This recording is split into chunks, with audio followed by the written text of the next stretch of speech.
Bonjour, aujourd'hui je voulais vous parler des différents renforts qu'on peut vous proposer sur canmagnétique.fr ou sur le site Filway France. Trois principaux renforts, un pour les produits un peu sensibles, un peu difficiles que je vais vous présenter maintenant, un pour des produits faciles, ça peut être du vêtement de travail, un polaire ou autre, et puis un hydrosoluble pour faciliter vos broderies sur les éponges et les polaires. Voilà. On va commencer par la référence 1050H. Pourquoi 50? 50 grammes, hein. C'est un polyester. Un polyester, donc il va être plutôt découpable que arrachable. Hein. Donc il va plus facilement se découper. Vous voyez, il est assez résistant. Ce n'est pas du papier, ça s'arrache quand même, mais il sera plus facile quand même à découper qu'à arracher. On voit que c'est fibreux, on voit que ce n'est pas du papier, ce n'est pas du coton, c'est bien à 100% polyester fibreux qui va nous permettre de travailler sur les produits difficiles. Quels sont les produits difficiles? Ça peut être par exemple un polo comme dans le cas présent, ça peut être un t-shirt, ça peut être une chemisette, une chemise, tout ce qui est fin en général ou qui va se déformer. On pourra ajouter de la colle pour coller le renfort sur le textile ou pas. Donc vous pouvez essayer les deux. On recherche toujours la facilité et la simplicité, l'économie de temps. Donc vous pouvez essayer sans coller. Et si vous n'obtenez pas encore un résultat assez satisfaisant, vous pouvez coller le renfort derrière le produit. Donc là, on a un polo, on a mis sur l'arrière avec un cadre magnétique un renfort donc 1050H, donc en polyester. Et on va procéder donc à la broderie sur un polo et on va voir si on arrive à avoir une broderie sans distorsion.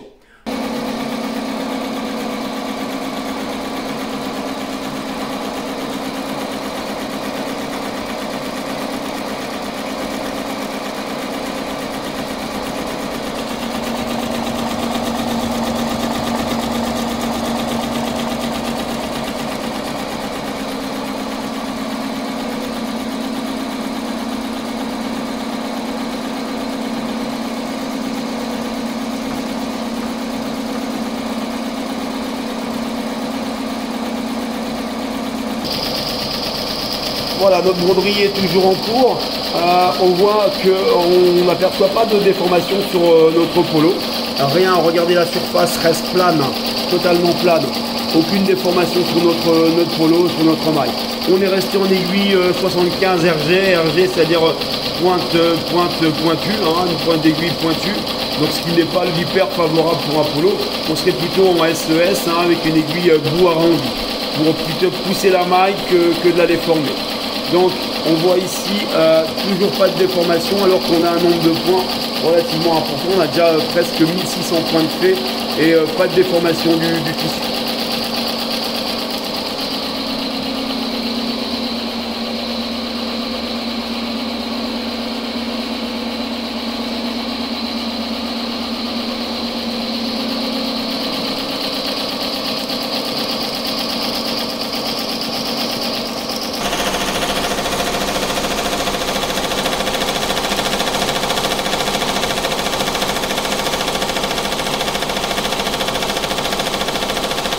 Voilà, on a avancé dans la broderie, toujours pas de fronce sur notre polo grâce à notre renfort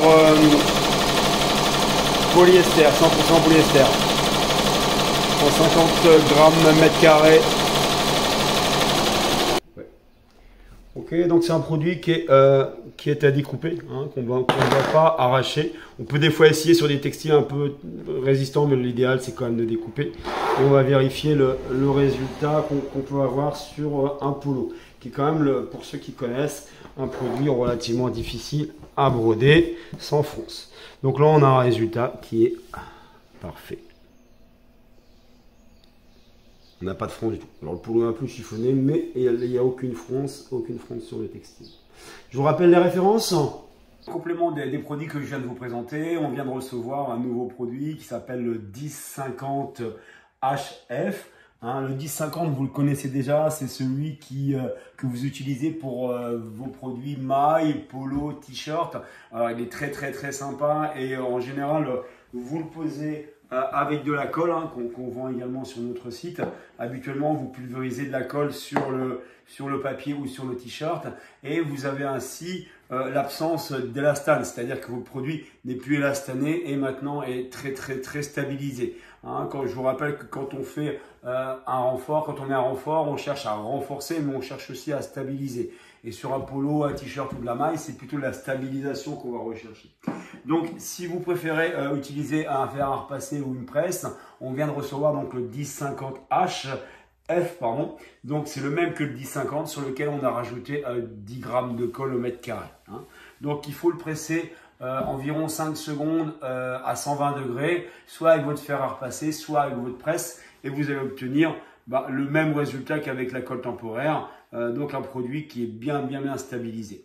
On les reconnaît facilement. D'aspect, ça ressemble au 1050, sauf que on voit un côté, on verra peut-être pas la vidéo, on voit un côté brillant. Hein. Un côté brillant, c'est la colle qui a été déposée sur le papier. Donc n'hésitez pas à commander donc ce nouveau produit. Il existe en blanc et en noir. Sachez effectivement que on l'a pas indiqué dans la précédente vidéo, mais on a maintenant l'ensemble des références en blanc et en noir. Donc disponible sur le site Fuway France et également sur le site cadmagnétique.fr. À bientôt. Polaire, de l'éponge, on va exclure tous les produits fins tels que polo, t-shirt et chemisettes qu'on a abordé juste avant dans la vidéo. D'accord? Donc ce produit-là, j'en profite pour vous montrer la station de cadrage qui nous sert à cadrer jambes et manches en général, mais qu'on peut se servir pour broder des sacs de ce genre-là. Je vous fais une petite démo en même temps. Vous retrouverez tout ce matériel-là. Il fait partie d'un pack complet qui vous permet donc de cadrer l'ensemble de vos produits facilement, que vous retrouvez sur cadre au pluriel, -du6 magnétique au pluriel.fr. Je mets un petit renfort, je cadre ça, je vais mettre mon sac maintenant.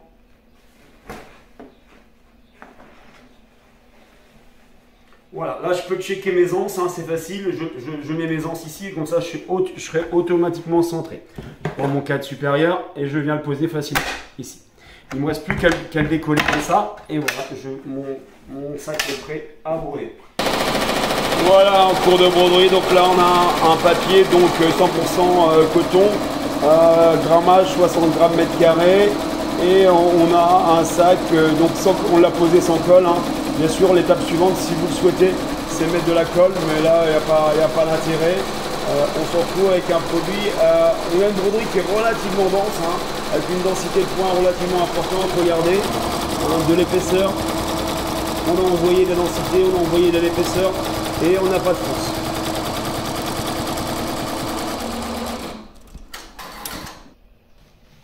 Donc on a fini la broderie, où on peut s'apercevoir qu'on a un produit relativement qualitatif, c'est-à-dire pas de fronce. On va maintenant déchirer l'intissé derrière, donc là, il n'y a pas de souci, c'est très rapide, pas de découpage. Voilà. Et on va se retrouver avec un sac brodé. Voilà. Je vous présente juste après notre hydrosoluble. Je voulais vous présenter pour finir notre dernier produit, l'hydrosoluble. Donc il se présente en un rouleau de 180 mètres de long sur 1 mètre de large. Et donc vous verrez, vous pouvez comparer avec la concurrence, on est très bien placé au prix du mètre carré, que certains vendent très cher. Donc on a un 20 microns et un produit très souple que vous n'aurez pas du tout de mal à mettre en œuvre, contrairement à certains qui sont très raides.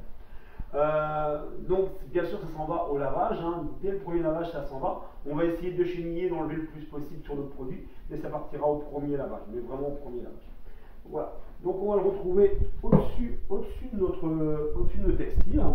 Juste avant de fermer notre cadre supérieur, on va coincer notre hydrosoluble. Il n'a pas besoin d'être hyper tendu, vous pouvez le poser simplement et fermer. S'il n'est pas tendu, ce n'est pas grave.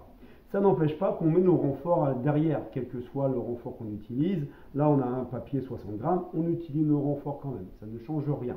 Ça ne renforce pas notre produit, ça va uniquement éviter que nos broderies s'enfoncent à l'intérieur du polaire ou de l'éponge. Hein. Donc à utiliser surtout si vous faites du lettrage ou des broderies fines. C'est celles-là qui sont les principales concernées pour disparaître dans vos polaires et dans votre éponge. Donc on se retrouve sur la machine à broder tout à l'heure.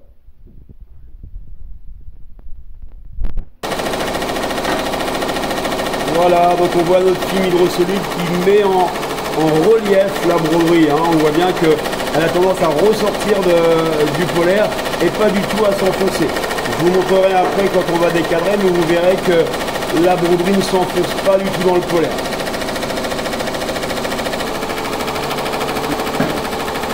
Donc là derrière on a le 1060 papier, version papier. Donc pour un renfort sur le polaire, on va considérer la veste polaire comme un produit facile. Donc le 1060 est très bien pour ça.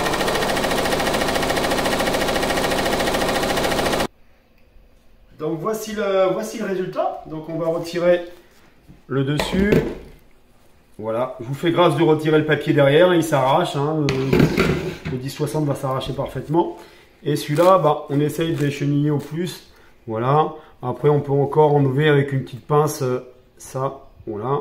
Sachant que on peut aussi vaporiser de la vapeur ou un petit coup de spray avec de l'eau et ça part aussi, tu vois, avec un linge sec. Mais bien sûr, au premier lavage, ça partira. Donc, vous avez vu avec le 1060 à l'arrière, sans coller, hein. Donc on a un produit qui n'est pas du tout collé, on ne l'avait pas collé. Donc on n'a pas eu tout de fronce sous le polaire. Hein. Et puis le petit reste qu'il y a ici, on l'enlève avec une petite paire de ciseaux ou quoi. Et ou alors on peut le laisser. On peut le laisser pour le client, au premier lavage, ça partira.